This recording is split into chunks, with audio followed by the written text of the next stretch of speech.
Haleluya, puji Tuhan, salam sejahtera bagi kita semua, keluarga besar GPDI LSAD Magelang.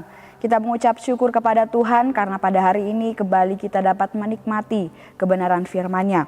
Puji Tuhan Bapak Ibu yang diberkati oleh Tuhan, renungan firman Tuhan pada hari ini saya berikan judul Kasih yang Tak Beranjak. Kita buka bersama Alkitab kita di dalam Yesaya 54 ayatnya yang ke-10. Sekali lagi Yesaya 54 ayatnya yang ke-10. Demikian bunyi firman Tuhan. Sebab biarpun gunung-gunung beranjak dan bukit-bukit bergoyang, tetapi kasih setiaku tidak akan beranjak daripadamu, dan perjanjian damaiku tidak akan bergoyang, firman Tuhan yang mengasihani engkau. Puji Tuhan, Tuhan Yesus memberkati dari ayat firman Tuhan yang sudah kita baca. Bapak Ibu saudara-saudara yang dikasihi oleh Tuhan, dalam pasal 54 ini di kitab Yesaya berisikan tentang perjanjian damai antara Allah dengan bangsa Israel. Allah yang semula murka kemudian menghukum bangsa Israel hingga membuang mereka ke dalam pembuangan. Namun karena kasih setianya, karena kemurahannya, karena kebaikannya, Allah memanggil kembali bangsa Israel tersebut. Allah menebus, Allah menerima, Allah memberkati, Allah melindungi bahkan memulihkan keadaan bangsa Israel. Allah memperbaharui perjanjian dengan bangsa Israel ini agar mereka bisa menerima kembali hak dan kewajiban mereka sebagai umat-umat Allah. Oleh sebab itu dituliskanlah perjanjian damai di dalam Yesaya 54 ini. Dalam keseluruhan pasal ini kita dapat melihat daftar hal-hal apa saja yang Allah kerjakan bagi kehidupan bangsa Israel ketika Allah menebus dan memulihkan keadaan mereka kembali. Sungguh luar biasa jika kita membaca dan merenungkan semua hal-hal ini di dalam Yesaya 54. Semua ini, semua karya penebusan, pemulihan yang Allah kerjakan, Allah lakukan karena kasih-Nya. Karena kasih-Nya, karena cintanya yang tidak akan pernah beranjak dari kehidupan umat-umatnya. Itulah yang dituliskan di dalam ayat 10 tadi, di dalam ayat pokok kita. Kasih setia Tuhan tidak akan beranjak daripadamu, daripada kehidupan setiap umat-umatnya. Hal yang dialami oleh bangsa Israel ini juga sudah kita alami dalam kehidupan kita Bapak Ibu, yaitu kasih Tuhan yang tidak beranjak. Yaitu sejak kehidupan, dalam kehidupan Tuhan Yesus selama Dia ada di muka bumi ini, bahkan dalam kematiannya, dalam kebangkitannya, bahkan dalam kenaikan Tuhan Yesus kenaikan Tuhan Yesus ke surga, Dia sudah menunjukkan kasih-Nya yang tidak beranjak dari kehidupan kita. Ketika kita masih berdosa Bapak Ibu, Ia sudah mengasihi kita, bahkan mati bagi kita untuk menebus setiap dosa-dosa kita, setiap kesalahan-kesalahan kita. Sehingga kini Tuhan Yesuslah yang sudah memberkati dan memulihkan kehidupan kita. Kalau kita ada saat ini, itu semua hanya karena Tuhan, karena kasih Tuhan yang tidak pernah beranjak dari kehidupan kita. Dan apa yang Tuhan Yesus lakukan bagi kita, itu tidak akan pernah berhenti, itu tidak akan pernah berubah Bapak Ibu. Baik kasih-Nya, kebaikannya, kemurahannya, semua hal-hal baik yang ada pada diri-Nya yang diberikan bagi kita, itu tidak akan pernah berhenti, itu tidak akan pernah berubah. Karena apa? Karena kasih-Nya tidak akan pernah beranjak dari setiap kehidupan kita. Dia yang akan terus mengasihi kehidupan kita semua. Kemudian Bapak Ibu, jika kita sudah mengalami kasih Allah yang tak beranjak itu, lantas bagaimanakah respon yang harus kita berikan? Tanggapan apa yang harus kita berikan untuk meresponi setiap kasih Allah yang tak beranjak dari kehidupan kita? Yang pertama, kita harus bersyukur, bersorak-sorai. Di dalam ayat yang pertama firman Tuhan berkata di dalam Yesaya 54 ini, bersorak-sorailah hai si mandul yang tidak pernah melahirkan. Bergembiralah dengan sorak-sorai dan memekiklah hai engkau yang tidak pernah menderita sakit bersalin. Sampai di situ saja Bapak Ibu ayat 1a dari Yesaya 54 ini. Yang pertama bersorak-sorai. Bersorak-sorai ini berbicara tentang bersyukur. Bersorak-sorai yakni berteriak dengan suara yang keras atau suara yang nyaring, tetapi penuh dengan kegirangan, penuh dengan kegembiraan, penuh dengan kesenangan. Ajakan bersorak-sorai yang diberikan kepada bangsa Israel ini bukan hanya sekedar mengekspresikan kebahagiaan saja Bapak Ibu. Tetapi bersorak-sorai ini merupakan gambaran dari rasa ucapan syukur, rasa terima kasih dengan penuh sukacita kepada Tuhan. Nah, ini pun respon yang harus kita berikan kepada Allah, kepada Tuhan. Ya, ketika kita menerima kasih Allah, ketika kita sudah merasakan kasih Allah yang tidak pernah beranjak dari kehidupan kita itu. 1 Tawarik 16 ayat 34, di sana firman Tuhan berkata, "Bersyukurlah kepada Tuhan sebab Ia baik, bahwasannya untuk selama-lamanya kasih setianya." Kita harus bersyukur kepada Tuhan karena apa? Karena bahwasannya kasih Allah itu selama-lamanya dalam kehidupan kita. Kasih Allah itu tidak pernah beranjak. Seperti orang yang bersorak-sorai kegirangan, ya begitu pula lah ucapan syukur yang harus kita berikan kepada Tuhan, yaitu ucapan syukur dengan penuh ketulusan, ya penuh dengan kebanggaan, sukacita, ya dengan ekspresi yang benar-benar meluap-luap karena kebaikan Tuhan, meluap dengan penuh sukacita, meluap dengan penuh kesenangan karena kasih Allah. Nah, kita dapat menunjukkan ucapan syukur yang tulus dan penuh sukacita dalam kehidupan kita. Salah satu contohnya adalah dengan cara kita dapat melalui kesungguhan kita dalam beribadah Bapak Ibu. Saat kita menyanyi, saat kita menyembah Tuhan, kita membuka mulut kita. Ketika pemimpin pujian mengajak kita untuk bernyanyi bersama, kita bernyanyi. Ketika diminta untuk menyembah, kita menyembah dengan suara yang kencang, dengan suara yang terdengar. Kita mengangkat tangan dengan sungguh, bertepuk tangan, menikmati dan meresapi setiap pujian yang kita nyanyikan, memperhatikan setiap firman Tuhan yang disampaikan.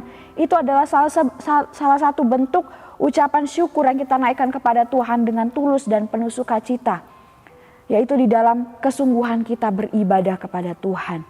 Oleh sebab itu mari kita mau ekspresikan, kita mau praktekkan hal ini saat kita beribadah. Tidak hanya ibadah raya di hari Minggu, tetapi di dalam ibadah persekutuan doa ataupun komsel, kita lakukan hal yang sama. Sebagai bukti ucapan syukur kita dengan penuh ketulusan dan sukacita karena kasih Tuhan yang tidak beranjak dari kehidupan kita. Kemudian menunjukkan ucapan syukur yang tulus dan penuh sukacita dapat juga kita lakukan dengan mengembalikan milik Tuhan Bapak Ibu dan berbagi dengan sesama kita.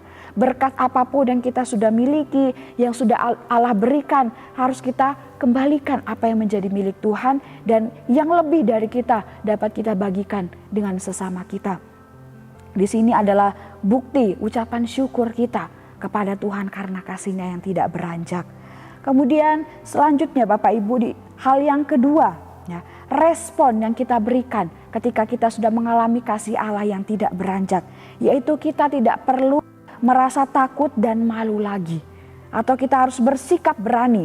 Ayatnya yang keempat, janganlah takut sebab engkau tidak akan mendapat malu, dan janganlah merasa malu sebab engkau tidak akan tersipu-sipu. Sebab engkau akan melupakan malu keremajaanmu dan tidak akan mengingat lagi aib kejandaanmu. Kita adalah umat yang sudah dikasih oleh Tuhan Yesus. Bahkan kasih-Nya itu tidak pernah beranjak dan berhenti dari kehidupan kita. Oleh sebab itu kita harus berani. Ya, kita harus berani dalam mengakui diri ini sebagai pengikut Kristus yang setia, atau yang sering disebut sebagai orang Kristen, pengikut-pengikut Kristus yang setia. Tunjukkan bahwa Tuhan yang kita sembah adalah Allah yang benar, adalah Allah yang hidup melalui kehidupan kita. Dari tingkah laku kita, dari perbuatan, perkataan, pikiran, sikap dan sifat kita, dari kesetiaan kita mengiring Tuhan, rajin beribadah, ya, merenungkan kebenaran firman Tuhan, menyanyikan lagu-lagu rohani atau memuji Tuhan dimanapun kita berada, sehingga orang lain melihat kita dan mereka dapat mengetahui, wah, ini adalah orang-orang yang sungguh percaya kepada Tuhan, dia adalah orang Kristen yang setia. Ini adalah salah satu bentuk respon kita ketika kita sudah mengalami kasih Tuhan. Mari kita berani tunjukkan bahwa kita ini adalah anak-anak Tuhan. Kita adalah orang Kristen, pengikut-pengikutnya Kristus melalui kehidupan kita. Sehingga dari apa yang kita tunjukkan dari hidup kita, itu dapat memberkati banyak orang. Menguatkan banyak orang, bahkan dapat menarik jiwa-jiwa untuk juga percaya, mengenal kepada Kristus. Kemudian Bapak Ibu, hal yang terakhir, respon yang harus kita berikan ketika kita sudah mengalami kasih Allah yang tidak beranjak, yaitu kita harus menjadi hamba Tuhan dan hamba kebenaran-kebenarannya. Ayat yang ke-17, setiap senjata yang ditempa terhadap engkau tidak akan berhasil, dan setiap orang yang melontarkan tuduhan melawan engkau dalam pengadilan akan engkau buktikan salah. Inilah yang menjadi bagian hamba-hamba Tuhan dan kebenaran yang mereka terima daripadaku, demikianlah firman Tuhan. Kita harus menjadi hamba-hamba kebenaran setelah kita merasakan kasih Allah yang tak berkesudahan itu. Kita harus menjadi hamba-hambanya Tuhan, karena hal ini sudah seharusnya merupakan kewajiban dan keharusan yang harus kita berikan, yang harus kita lakukan, yang harus kita penuhi dalam kehidupan kita. Karena memang kita pun diciptakan oleh Allah untuk menjadi hamba-hambanya, untuk melakukan setiap kebenaran, setiap kehendak-kehendaknya. Kita sering mendengar kalimat ini Bapak Ibu, dengan apa kami membalas kasih-Mu Tuhan selain kami memberi diri kami untuk melayani Engkau. Kalimat ini adalah benar Bapak Ibu. Kita tidak dapat membalas setiap kasih Tuhan dan kebaikan Tuhan yang sudah Tuhan berikan dalam kehidupan kita. Mau seberapa banyak harta kita, mau seberapa hebat kita, mau seberapa pandainya kita tidak akan dapat membalas kasih Tuhan. Karena sungguh terlalu besar dan tidak dapat dinilai atau dihitung kasih-Nya. Oleh sebab itu yang dapat kita lakukan untuk meresponi kasih Tuhan itu adalah menjadi hambanya dan melakukan dengan setia setiap kebenaran-kebenarannya, setiap kehendak-kehendaknya. Mazmur 116 ayat 12 sampai ayat yang ke-13. Bagaimana akan kubalas kepada Tuhan segala kebajikannya kepadaku? Aku akan mengangkat piala keselamatan dan akan menyerukan nama Tuhan. Nah, ini adalah ayat yang menunjukkan kita harus memberi diri kita untuk menyembah Tuhan, untuk menyerukan nama Tuhan, untuk melayani Tuhan. Sebagai bukti kita meresponi kasih-Nya yang tak berkesudahan dalam kehidupan kita. Puji Tuhan Bapak Ibu, dari kebenaran firman Tuhan ini kita sama-sama belajar. Kasih Tuhan tak pernah beranjak kehidupan kita. Oleh sebab itu kita harus responi setiap kasih Tuhan itu dengan mengucap syukur, dengan berani menunjukkan bahwa kita ini adalah umat-umat Kristen dan kita harus menjadi hamba-hambanya, hamba-hamba Tuhan yang setia. Tuhan Yesus memberkati kita semua melalui renungan firman Tuhan yang kita dengarkan pada hari ini. Bapak Ibu, kita mengucap syukur kepada Tuhan karena mengalami pertolongan Tuhan atas masalah finansial di dalam pekerjaan setiap umat-umat Tuhan yang ada di GPD LSAD Magelang ini. Umat-umat Tuhan juga di GPD LSAD Magelang bersyukur karena mengalami kesembuhan dari sakit penyakit yang dialami. Kemudian kita juga mengucap syukur bersama Bapak Ibu atas mulainya sekolah Pantai Kosta di tahun ajaran yang baru ini. Kita yakin dan percaya Tuhan akan terus menolong kita semua. Terima kasih Bapak Ibu telah mengikuti Renungan 79, kiranya dapat menjadi berkat bagi kita semua. Bagi Bapak Ibu, saudara-saudari yang ingin didoakan untuk pokok doa tertentu atau ingin menceritakan kesaksian, baik mujizat kesembuhan, pemulihan masalah keluarga dan lain sebagainya, dapat disalurkan melalui chat WhatsApp di nomor 0813 2742 0088. Mari kita sama-sama berdoa dan kita akan menaikkan ucapan syukur kita kepada Tuhan. Terima kasih Tuhan, terima kasih Bapa, kami mengucap syukur buat kasih dan kemurahan-Mu. Kami yakin dan percaya kasih-Mu tidak akan pernah beranjak dari kehidupan kami Tuhan. Kami mengucap syukur karena pertolongan-Mu bagi setiap jemaat-jemaat Tuhan di dalam setiap keadaan finansial ekonomi mereka. Kami yakin dan percaya Engkau yang selalu mencukupkan apa yang menjadi keperluan kebutuhan kami. Kami pun mengucap syukur buat pertolongan-Mu, buat pemulihan-Mu di dalam kehidupan jemaat-jemaat Tuhan. Ketika kami merasakan kesembuhan dari sakit penyakit kami yakin dan percaya ini semua hanya karena kemurahan-Mu. Kami pun mengucap syukur Tuhan, kalau sekolah Pantai Kosta sudah memulai ajaran yang baru di tahun ini, kami yakin dan percaya Tuhan yang akan terus campur tangan dan Tuhan yang akan menyertai. Bahkan kami mengucap syukur buat setiap karya-karya-Mu yang begitu besar dalam setiap kehidupan kami yang tidak dapat kami sebutkan. satu persatu. Terima kasih Tuhan juga buat kebenaran firman-Mu yang kami renungkan pada hari ini. Kami yakin dan percaya firman-Mu adalah kekuatan bagi kami semua. Terima kasih Yesus, terima kasih Bapa. Keluarga GPD LSAD Magelang hendak hidup dalam kelegaan sebab kami mencari titah-titah-Mu. Kami hendak berbicara tentang peringatan-peringatan-Mu. Terima kasih Tuhan, kami aminkan firman-Mu ini dalam kehidupan kami, dalam nama Tuhan Yesus Kristus. Haleluya. Amin.